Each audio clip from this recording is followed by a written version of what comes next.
Mboten ngertos napa-napa. Niku mbekta paku, Pak. Paku. Mbekta paku gambarnya dilukis, mobilnya dilukis, Pak. Ngangge Pak. Paku mobil baru.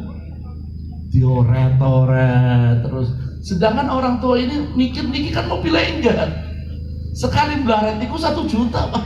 Napa meneh digambar pemandangan ngoten kali lare alit niku dioret-oret ngoten. Subhanallah. Sang ibu bapak karena lagi seneng banget kali dunia niku sang namanya mobil itu kaget ya Pak itu.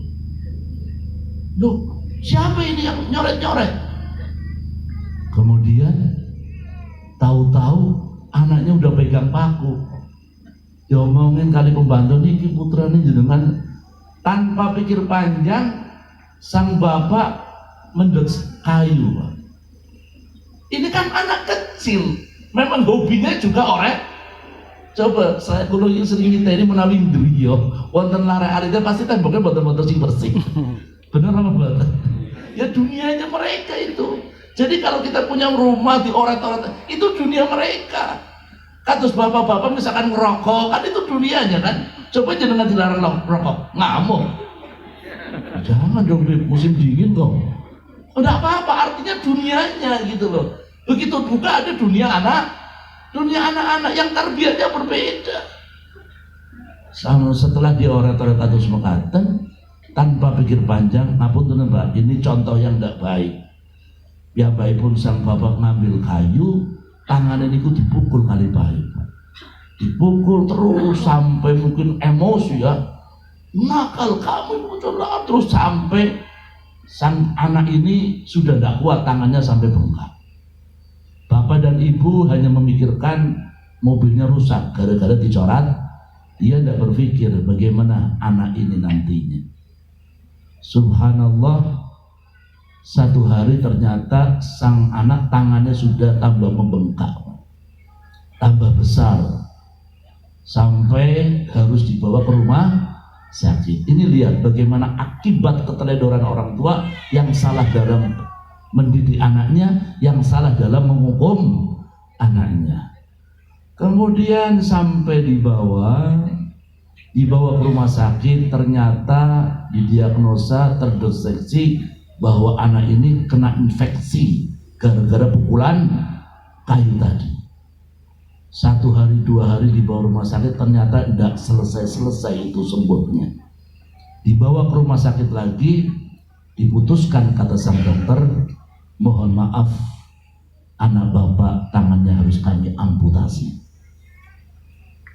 Hanya kesalahan coret-coret yang bisa dibayar, mungkin diganti dengan 1 juta, 2 juta, selesai masalah. Akan tetapi tarbiyah dia salah, cara mendidik dia salah, cara menghukum dia salah, fatal akibatnya. Hanya coret-coret harus dikepotong dengan diganti dengan tangannya harus dipotong, Pak. Sang anak kecil yang tidak tahu apa-apa, anak tidak tahu apa-apa, Pak. Dunianya gitu. Maka saya mengambil dari bahasanya ada Gus Baha itu, kalau ada anak kecil dikasih mobil kok mobilnya dirusak, itu dunianya. Memang sukanya merusak mobil, dibelikan jangan dirusak, tidak bisa. Orang anaknya memang pikirannya masih segitu, otaknya itu masih segitu. Akhirnya terpaksa harus diamputasi tangannya. Gara-gara apa? Orang tuanya saat menghukum anaknya tidak melihat waktu, tidak melihat keadaan, tidak melihat bagaimana sang anak ini. Baginda Nabi Muhammad SAW, beliau sangat-sangat sayang kepada anak kecil, sangat sayang kepada seorang anak. Contoh ngapunten, kulolan panjenengan diajarkan menawi kulolan panjenengan sholat, kemudian jadi seorang imam, menawi mendengar bayi nangis, itu sholatnya diperlambat atau dipercepat?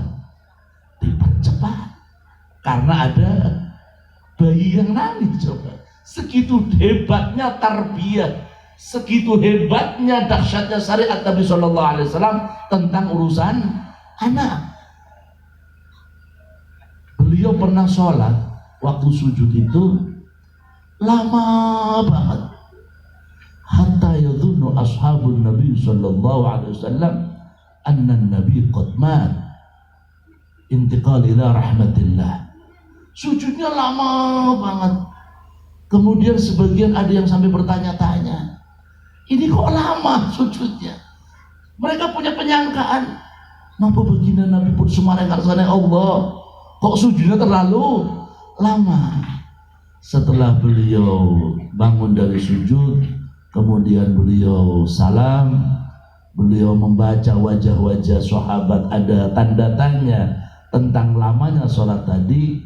Kemudian beliau mengatakan, tadi waktu saya sujud, kepala saya itu diduduki oleh Husain, Sayyidina Husain, cucu Nabi Muhammad sallallahu alaihi wasallam. Mulane kula lan panjenengan niku cuma ngapunten Pak, riyin niku adat orang Arab sampai sekarang itu masih kecil sudah disunat Pak.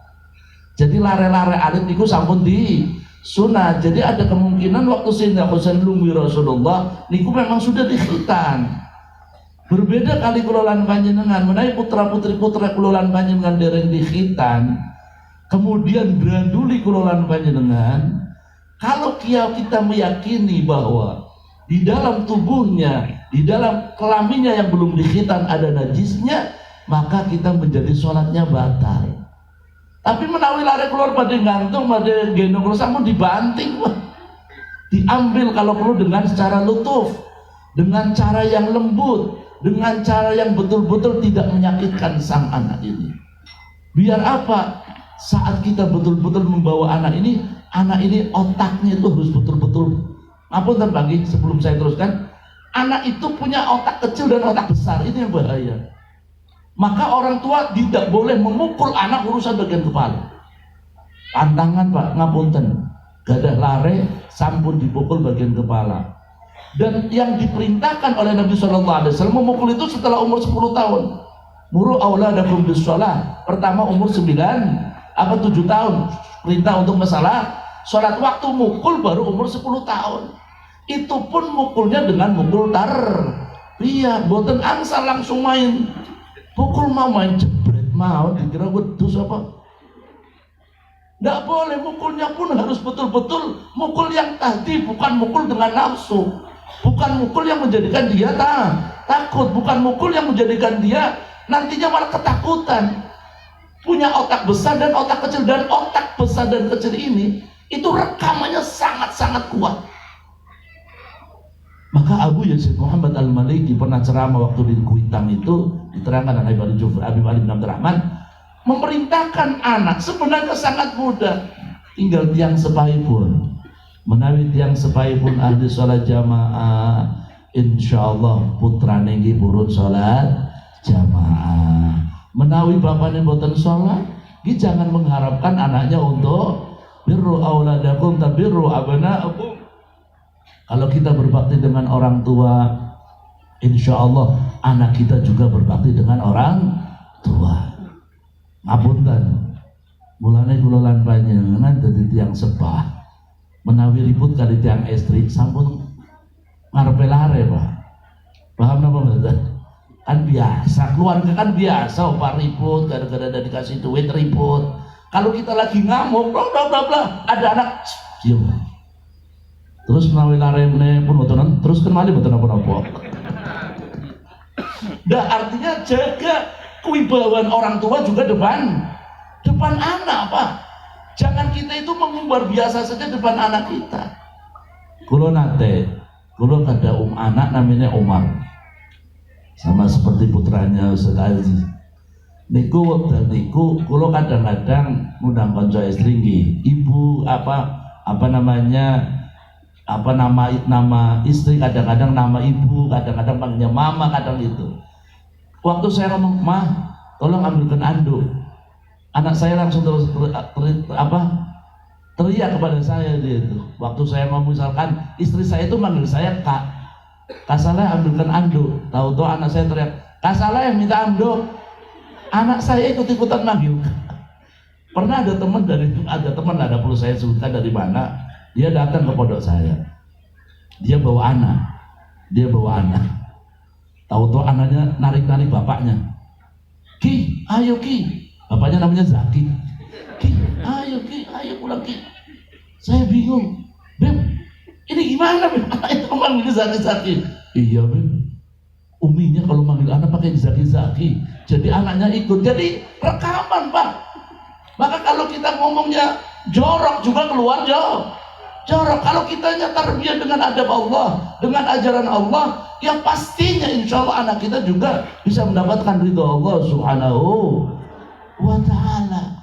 Dan harapan cuma satu, betul-betul kalau kita dapat anugerah sama Allah, diberikan anak-anak yang bisa menghafalkan Al-Quran, keluarga yang bisa menghafalkan Al-Quran, akan menjadi keberkahan kelak saat kita di hadapan Allah Subhanahu wa ta'ala. Orang tua akan mendapatkan taj, mahkota dari Allah Subhanahu wa ta'ala. Saya pernah baca di dalam kitab Majmu'ul Kalam Al-Habib Amir bin Syihab. Niku ngapunten Pak, wonten keluarga suami istri. Tapi ngapunten yang jalurnya rodo bedut Pak, bedut sampean. Rodo apa sih? Kurang baik lah kalau anak kecil ini diatur, tidak bisa. Selalu melanggar aturan Allah. Tidak punya suami atau semangkatan.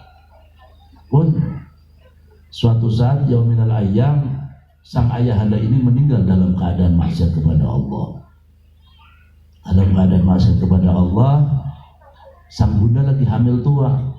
Yang istrinya pun hamil tua, ini pun sepuh. Hamilnya sudah mau lahiran ini. Sampai sang bayi ini pun lahir dalam keadaan yatim. Sampai udah besar, mulai ditarbiyah, diajak ke pondok pesantren, diajak ke taman pendidikan Al-Quran. Ini kalam Al-Habib Al-Syam menerangkan sang anak ini sudah mulai besar Pak. Sudah bisa mengucapkan kalimat Bismillahirrahmanirrahim. Fakat baru memulai dengan bacaan basmalah. Karena tiang sepawau dalam keadaan maksiat, piyambakipun niku disiksa dening Allah Subhanahu wa ta'ala. Subhanallah, ditinggali tan Gusti Allah. Waktu larene niku lagi maca Quran niku, maos Quran niku, tinggal-tinggalan baru baca bismillah. Ditangrak niki sinten niki lare yatim Gusti. Loh, bapaknya teng pundi? Bapaknya teng neraka pun disiksa dening Allah. Tadi malaikat apa ngendika? La yasluh ayu adziba hadzal rajul wa waladuh yaqra'ul Qur'an fid dunya. Allahumma shalli wa sallim wa barik alaihi. Cara bahasa fahame niku boten prayogi, boten pantes. Wonten lare alit lagi maos Al-Quran, sedangkan bapakipun disiksa teng nerakanipun Gusti Allah. Bibarkatil hadzal walad, barokah anak ini yang membaca Al-Quran padahal baru membaca kalimat bismillah. Niki bicara rahmat lan fadle Allah. Ini satu keutamaan dari kalimat bismillah, menjadikan tiang sepai sing pun mlebet teng nerakane Allah dipindah mlebet swarganipun Gusti Allah. Ya Allah, menawi kados mekaten nikmat sing boten saged dihargai dengan apapun saat punya anak bisa membaca Al-Quran. Cuma namanya manusia, kula lan panjenengan tiang awam Pak. Wong awam niku cenderung barometernya urusannya duniawiyah. Bener apa mboten? Ngapunten, kula pada tanglet kalian jenengan. Jenengan gadah lare kali. Setunggalipun Masya Allah, bisnisnya lancar, pakai mobil, rumah mewah. Setiap bulan kita orang dikasih fulus, dikasih duit dari anak kita. Tapi dia bukan orang ahli ibadah. Punya adik lulusan pesantren, boten gada yotro, tapi Qur'annya hebat, bacaan kitabnya hebat, tapi mboten patio saged ngurus wong tua untuk memberikan uang kepada orang tuanya, atau dia tidak bisa mencatat karena tidak punya duit. Barometer orang awam, kalau pada tenggelam orang awam, niku yang dibanggakan yang pertama apa yang kedua, Pak? Pasti yang pertama. Kadang-kadang para sing ngaji ini pun tuh contoh kakak kamu pinter golek duit, pinter ngenten, pinter, yang jadi barometer urusan duniawi ya bener apa mboten, Pak? Ini memang barometer yang awam ngoten, Pak. Tapi berbeda dengan orang-orang yang dididik dengan ajaran Nabi Muhammad SAW. Maka kita minta kepada Allah, semoga anak-anak kita jadi anak-anak yang saleh, salihah, anak yang diridhoi oleh Allah. Pun ngapunten juga kelolaan panjenengan tiang sepah, jaga lisan kelolaan panjenengan.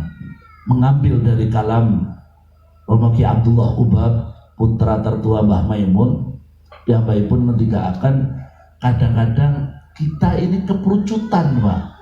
Keperucutan ngomong yang tidak baik kepada anak-anak kita, yang menjadikan anak-anak kita akhirnya kados mekaten. Uripe boten sae, ekonominya lemah, kadang-kadang keperucutan lisan kulolan panjenengan. Maka dikatakan doaul walid liwaladih kadu'ail anbiya li ummati. Doanya orang tua kepada umatnya, kepada anaknya, seperti doa Nabi kepada umatnya. Artinya omongan orang tua itu sangat makbul indallah. Maka Habib Salim Asy-Syadiri menawi didukini kali tiang, Habib kula nyuwun doanipun Habib. Beliau akan mengatakan, kamu masih punya orang tua enggak? Enggih, kula tasih gadah tiyang sepah. Ibu kamu masih? Enggih, pulang ke orang tua kamu dulu. Karena orang tua derajatnya seperti 70 walinipun Gusti Allah. Cuma kadang-kadang kula lan panjenengan boten percados. Masa potongan kayak gini wali? Lihat orang tuanya nggak baca Quran, lihat orang tuanya pakai celana pendek, lihat orang tuanya nggak pakai peci, pikirannya masa kayak gini 70 wali. Jangan kita melihat dari secara zahir. Maka saya sering mengatakan, kayak apapun hebatnya seorang anak, kayak apapun alimnya seorang anak, kayak apapun hebat hafalan Qurannya seorang anak, di situ ada sir daripada doa orang tua. Tidak bisa, Pak. Seorang anak itu tidak bisa dan tidak akan pernah kecuali juga dari keberkahan seorang guru yang mendidik mereka. Sayyidina Uwais Al-Qarani, beliau hidup di zaman Nabi Muhammad SAW. Hidupnya kali kanjeng Nabi, akan tetapi boten kepahli Rasulullah. Wa fi riwayah sing kula tingali teng kitab dakwah utama, piyambakipun ada bekas penyakit putih ngoten. Ada mengatakan dulu pernah sakit putih cuma sembuh, tapi masih ada tandanya. Daerah Al-Qaran, Pak. Kula waktu teng Hadramut dilala kepanggil tiang. Kula tanglet, jenengan namine sinten? Tapi bahasa Arab Pak, bahasa sinten boten ngertos piyambakipun. Ente min fin, ana min Yaman, min Al-Qaran. Nah, akhirnya saya penasaran itu. Qaran itu daerah mana? Saya itu Yaman, tapi dekat dengan perbatasan Mekah dengan Yaman. Nah itu kan wafi riwayah Sayyidina Uwais Al-Qarani pernah menggendong ibunya dari daerah Yaman menuju Mekah, menuju Madinah untuk sowan dengan Nabi Muhammad SAW. Niku sing kula tingali teng kitab Imul Haddad, piyambakipun niku ngapunten, Pak. Menawi melampah-melampah niku disamplongi lare alit-alit. Nganti waktu niku. Sampai Uwais Al-Qarani ngendikan, anak-anak, kalau ngelemparin batu jangan yang besar-besar, sing alit-alit mawon. Sebab ning apa dilemparin pakai batu besar, kalau misalkan sampai tahajud laro kabeh awake. Allahumma sholli wa sallim wa barik. Kalau kita dilempar anak kecil langsung ngamuk.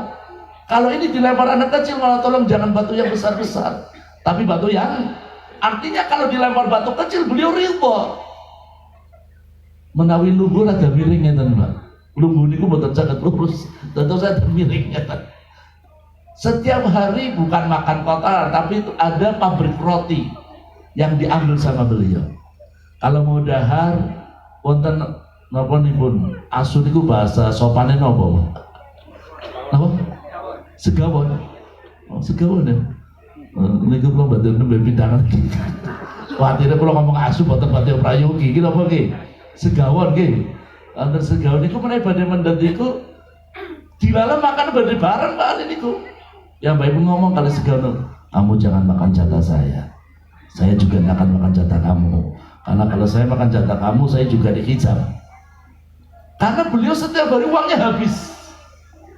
Kalau kerja mengembala kambing misalkan dapat 10.000, 6.000 buat makan, 4.000 disedekahkan. Beliau tidak mau nanti didapat hisab. Oh, sallallahu alaihi. Jadi tidak mau dihisab, setiap hari uangnya habis. Jadi tidak pernah nyimpen uang.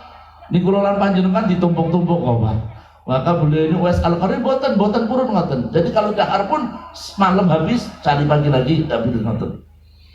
Beliau yauminal ayyam kekir tetangga-tetangganya sowan kepada Rasulullah SAW. Sampai ibunya itu pengen untuk juga sowan kepada Rasulullah SAW. Beliau beli mendo Pak, kambing kecil.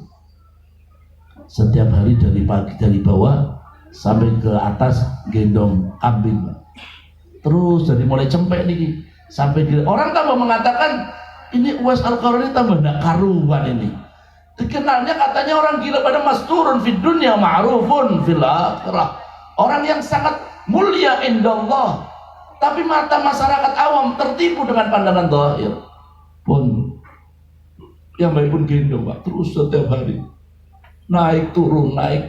Orang tambah mengatakan ini Uwais itu tambah tidak benar ini. Ternyata beliau membawa kambing itu biar tambah besar karena persiapan untuk menggendong ibunya dari Yaman menuju Rasulullah Shallallahu Alaihi. Pas sowan dumateng Kanjeng Nabi, ternyata Kanjeng Nabi boten wonten. Maka Sayyidina Uwais Al-Qarni beliau dikatakan seorang tabi'in karena tidak pernah bertemu dengan Nabi Muhammad Sallallahu Alaihi Wasallam. Tapi wasiat Rasulullah Sallallahu Alaihi Wasallam kepada Sayyidina Umar untuk meminta doa kepada Uwais Al-Qarni. Nanti kamu akan menemukan di zamanku ada orang yang sangat mulia dari Bani Al-Qarni. Maka Sayyidina Umar kalau ada tamu, ada yang kalau ayamul hajj, beliau selalu mengatakan hadminku minal Yaman. Apa di antara kalian ada orang Yaman? Maka beliau mengatakan ada, saya dari Yaman. Nanti tanya lagi, ada yang dari kabilah Qaran? Nggih, kula dari Qaran. Kemudian datang lagi, kenal Uwais Al-Qarni? Jawabannya apa? Kami tidak kenal. Ada Uwais Al-Qarni. Pas orang biasa kadang-kadang membala kambing, kadang-kadang makan kotor apa bekas dari pabrik, orangnya tidak terkenal. Di mana dia? Yang kula tinggal ini, kemudian boten terima hadat itu saking khumulnya Uwais Al-Qarni, didatangi Sayyidina Umar Sayyidina Ali tidak kenal. Padahal ini kan kubaru sahabat. Jenengan sinten. Ternyata Sayyidina Ali dan Sayyidina Umar datang kepada Sayyidina Uwais Al-Qarni untuk apa? Menyampaikan wasiat dari Nabi Sallallahu Alaihi Wasallam untuk minta doa kepada beliau. Kenapa beliau sampai punya derajat semacam itu? Tarbiyah, ajaran Rasulullah Sallallahu Alaihi Wasallam, yakni sangat berbakti kepada bundanya dan itu sangat mulia menurut aturan Allah Subhanahu wa ta'ala. Semoga kita dapat barakah Al-Quran. Allahumma rahamna bil Quran waj'alhu lana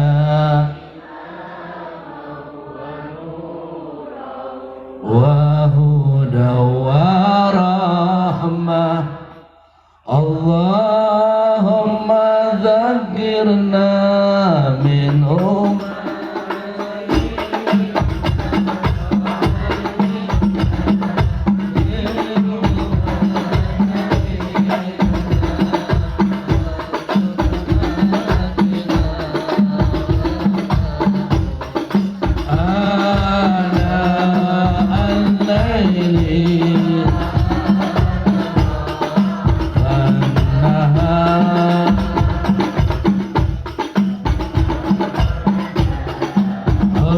Allahumma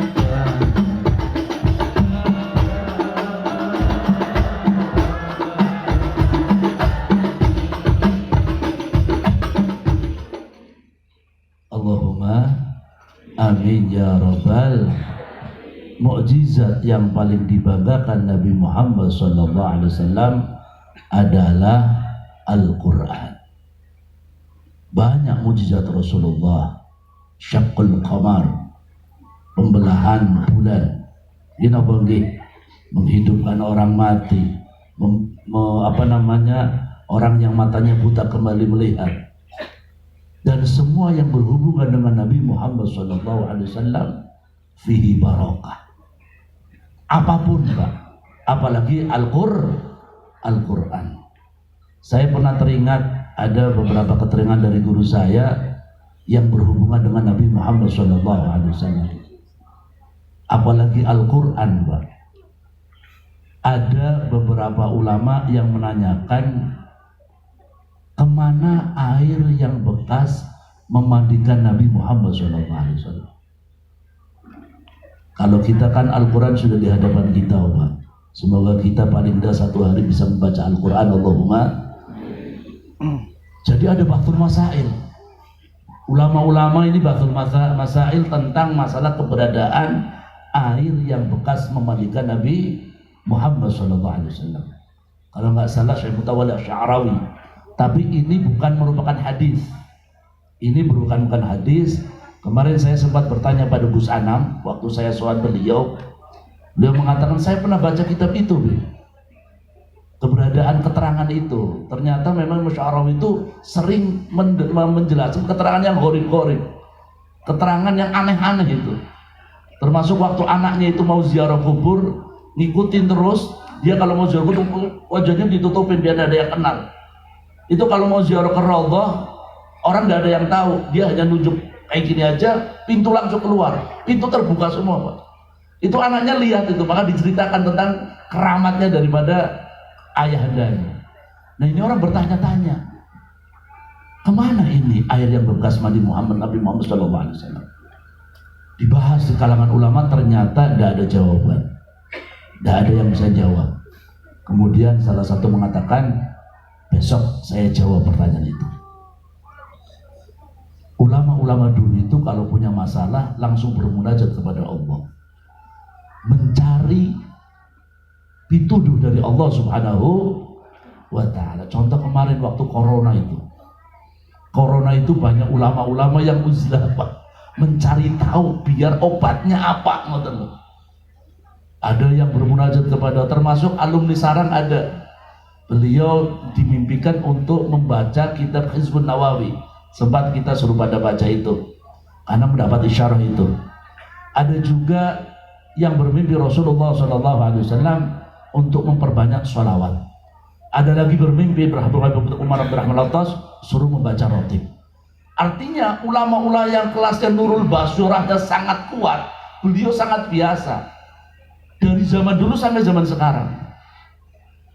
Akhirnya beliau mengatakan, besok saya jawab pertanyaan itu, kemana air bekas memandikan Nabi Muhammad SAW. Malamnya sang kiai ini bermimpi melihat Rasulullah SAW, dan di pinggirnya ada anak muda yang bawa lentera Pak, bawa lampu kecil itu, lampu kecil dampingi. Beliau bertanya kepada Rasulullah, ya Rasulullah, kemana air yang bekas memandikan engkau? Kemudian Nabi memberi mengisyarat kepada anak muda tadi itu, anak itu suruh menerangkan. Anak muda itu suruh menjalan.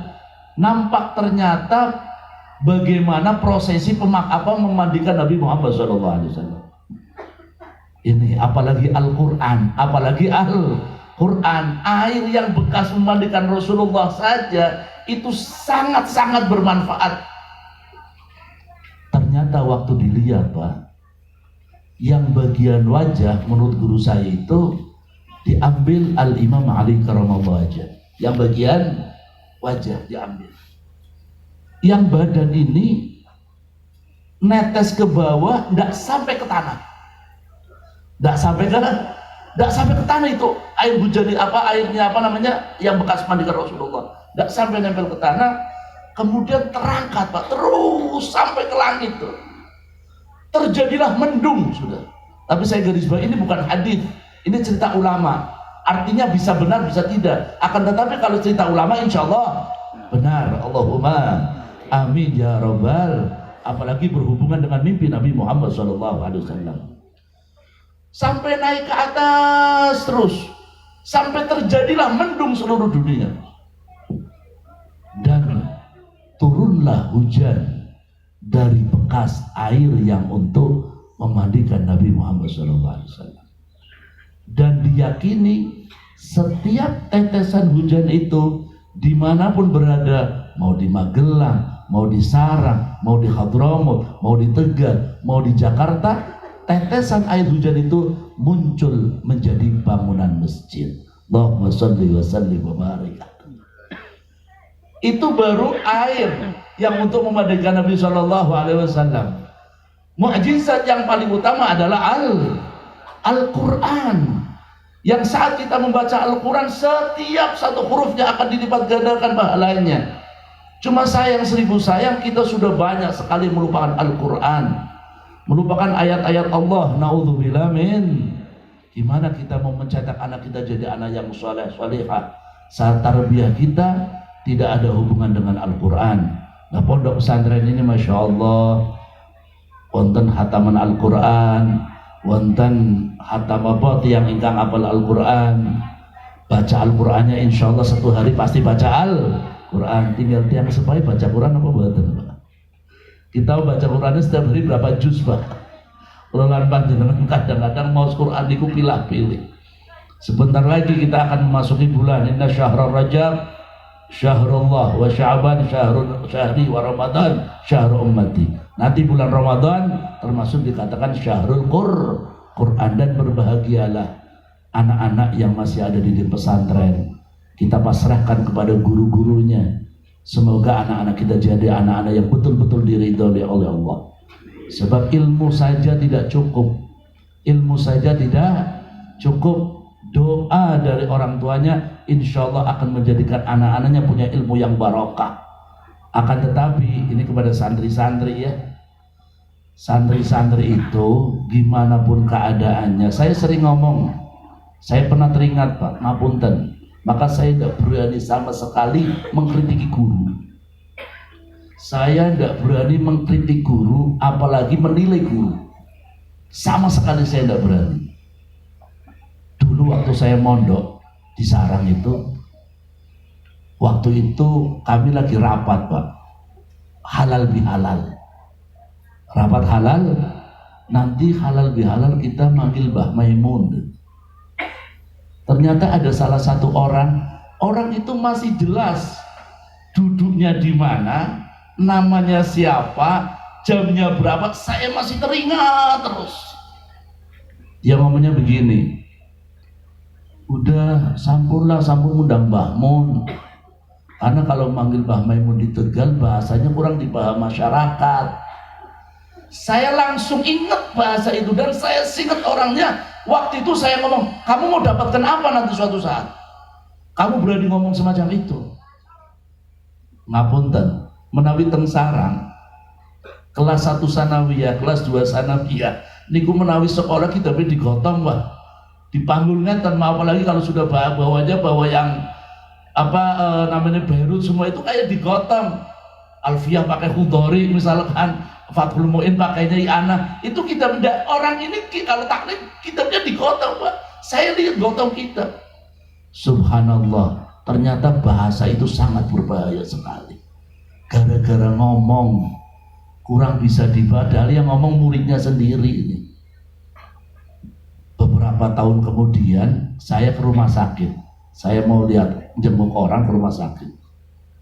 Pas saya lagi nyari-nyari tempat, nyari alamat, gak ketemu. Saya ngelutik orang Pak, di tempat sampah itu lagi bersih-bersihin sampah.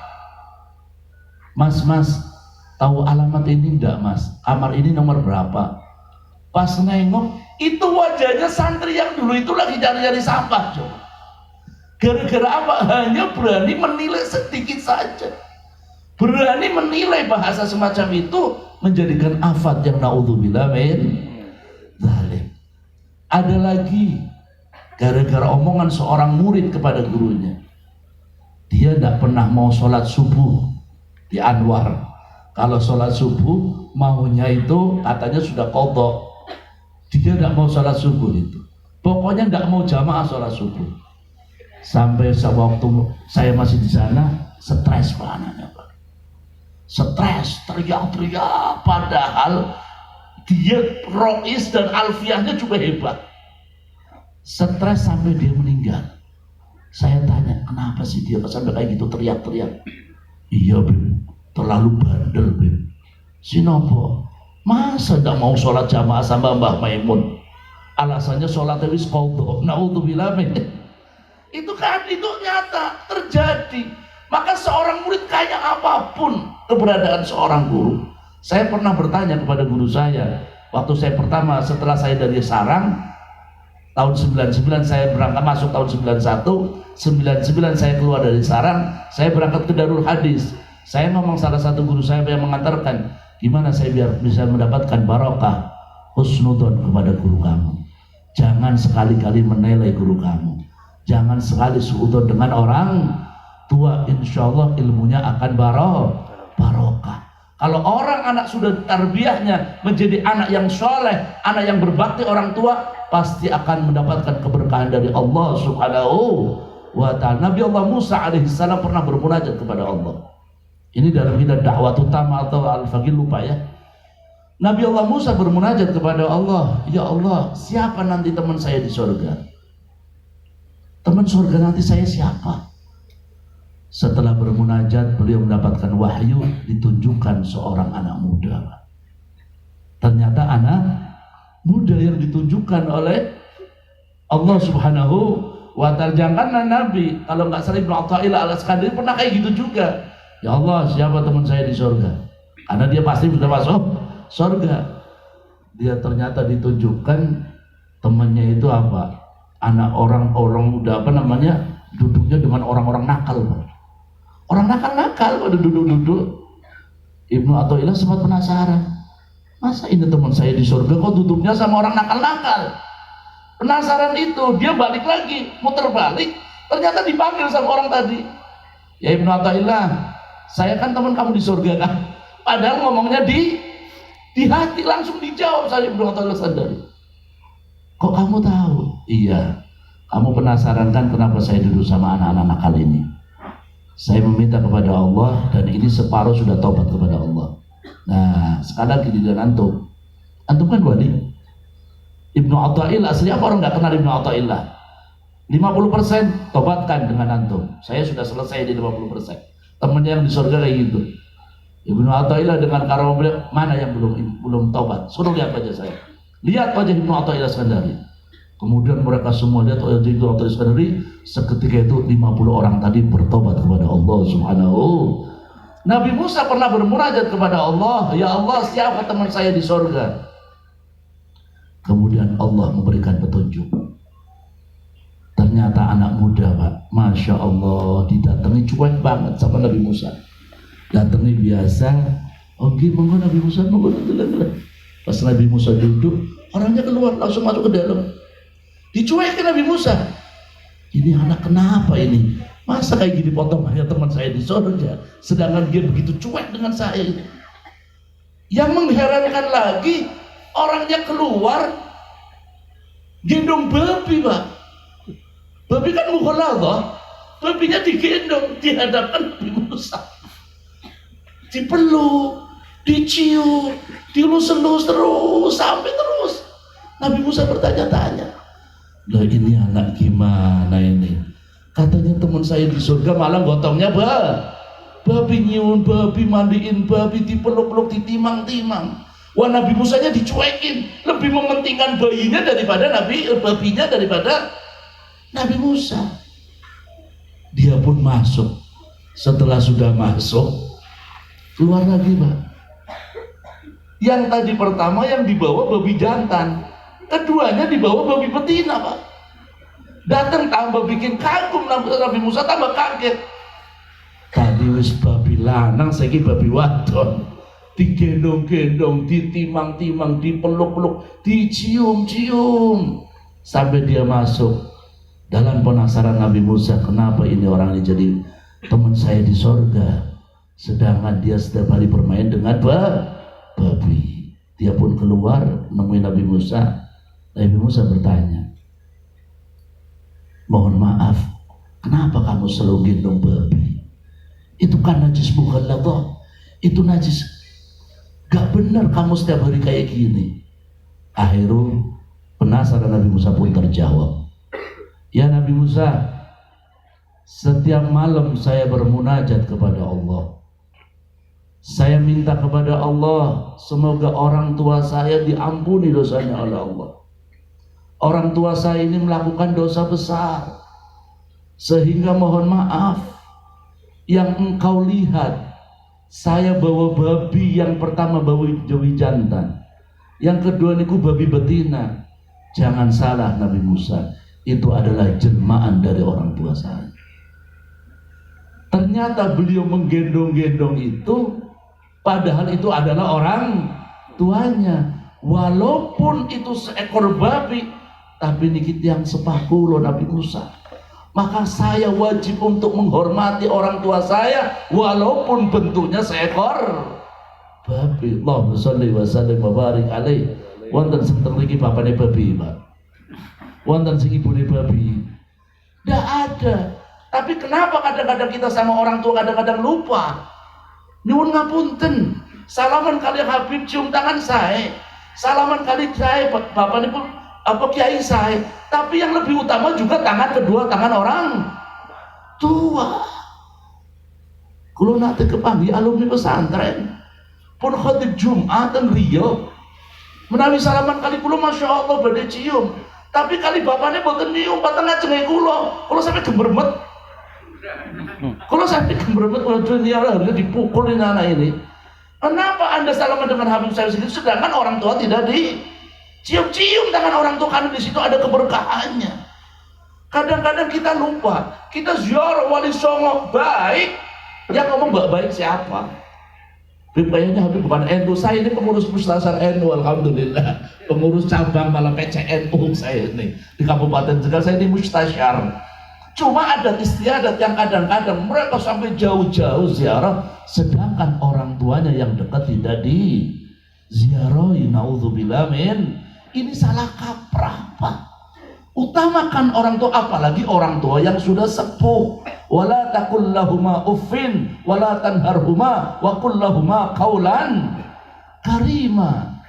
Tidak boleh kita bahasa dengan orang tua yang tidak benar, yang menyakiti hati orang tua, apalagi kalau orang tuanya sudah sepuh. Semoga anak-anak santri-santri sini diberikan keberkahan oleh Allah, ilmunya manfaat, Qurannya manfaat, orang tuanya mendapatkan ridho dari Allah, dan semoga menjadi doa buat guru-gurunya, buat kiainya, buat pengasuhnya, kiai telepon orang tuanya, semuanya semoga diberikan panjang umur. Allahumma amin ya rabbal alamin. Itu saja yang bisa saya sampaikan. Semoga duduknya kita diridhoi oleh Allah Subhanahu wa taala.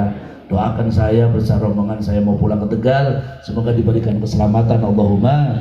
Dan saya minta maaf kepada Kiai Tefur, teman-teman saya semua di sini. Barangkali ada omongan saya yang salah, keterangan saya kurang pas, saya minta maaf. Nyuwun ngapunten panggih, diapunten, mugi-mugi oleh barokah, Allahumma amin ya rabbal alamin. Rabbana anfa'na bima 'allamtana, Rabbi 'allimna alladhi yanfa'una, Rabbi faqihna wa faqih ahlana wa qarabatin lana fi dinina malkuthi untha wa dhaka. Rabbana waslih lana kulla syu'un wa akra birridha minkal uyun waqdi 'anna Rabbana kulla duyun qabla an ta'tiyana rusulal manon. Allahumma hdina bihudak waj'alna mimman yusari fi ridha wa la tuwallina waliyan siwak wa la taj'alna mimman khalafa amraka wa asa. Allahumma ja'al auladana wa talamidana fi hadhihi al-ma'had radatul huda. Allahumma ij'alhum min al-ulama al-'amilin ar-rasihin fil 'ilmi wal yaqin ويفتح عليهم فتوح العارفين ويفقههم في الدين ويؤلم التأويل ويهديهم إلى السواء السبيل. ربنا ظلمنا أنفسنا فإن لم تغفر لنا لنكونن من الخاسرين. أستغفر الله العظيم من قول بلا عمل، أستغفر الله العظيم من العمل بلا إخلاص. اللهم اجعلنا يا الله في هذا المجلس كما نوى مشيخنا يا الله، كما نوى شيخنا ومربي روحنا باه ميمون زبير، كما نوى سيد الحبيب عمر بن محمد بن سالم بن حفيد، وكما نوى أبناء الأستاذ الإمام، وكما نوى علم الخبر الكتب الحبيب عبد القادر، ونجم الحافظ المسجد عبد الله بن عبد القادر بن محمد الفقي، بجاه رسول الله صلى الله عليه وسلم. اجعلنا نيتنا في نيتهم وعملنا في أعمالهم ومقاصدنا في مقاصدهم ومجالسنا في مجالسهم بجاه رسول الله صلى الله عليه وسلم. الفاتحة.